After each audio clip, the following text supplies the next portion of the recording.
talk to you today about food labeling. So we're gonna read some labels just to make sure you're on track with your diet.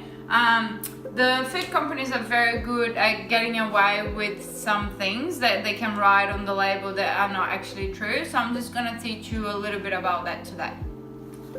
Okay, so to start with, I got two different coconut milks. This is the one that I really like to have. It basically has water, coconut milk, brown rice, and a little bit of salt, so you can read the ingredients here. This is another coconut milk. It says it's all, there's no sugar and there's no preservatives and blah blah blah. But see, you can see when you go to ingredients, it has the coconut cream and then it has a lot of flavors, salt, some vegetable gum. It has a lot in it. Another thing about labels, so with your extras, you can have herbs and spices, but again, you're gonna have to read the ingredients. You can have the spices by themselves, the herbs by themselves. So for example, the rosemary here, if you go to ingredients, it only has rosemary. Same thing with the mustard here. It's hard to find it sometimes, even I struggle to find, but if you go to ingredients, you're gonna see that it only has mustard. With this one, it says seasoning, chili and garlic and whatever.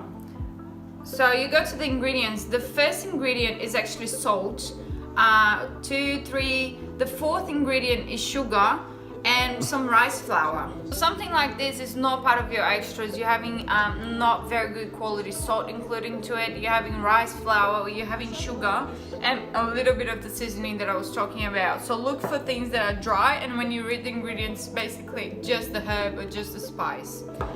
Same goes with this sort of mustard. So I've got the mustard here, and it's just mustard, just the powder.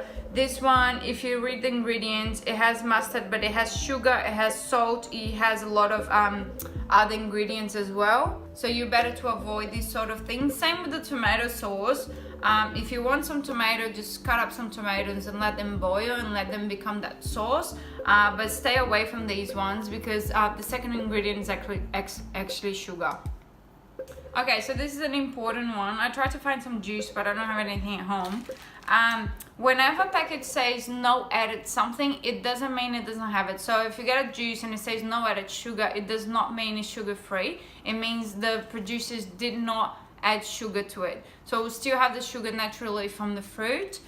Same with these. So these apples say there's no added wax. As soon as I saw that, I noticed that they put no added.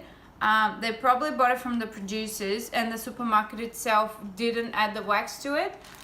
But if we get one of these apples and we have a little, look, can you see all the wax on it?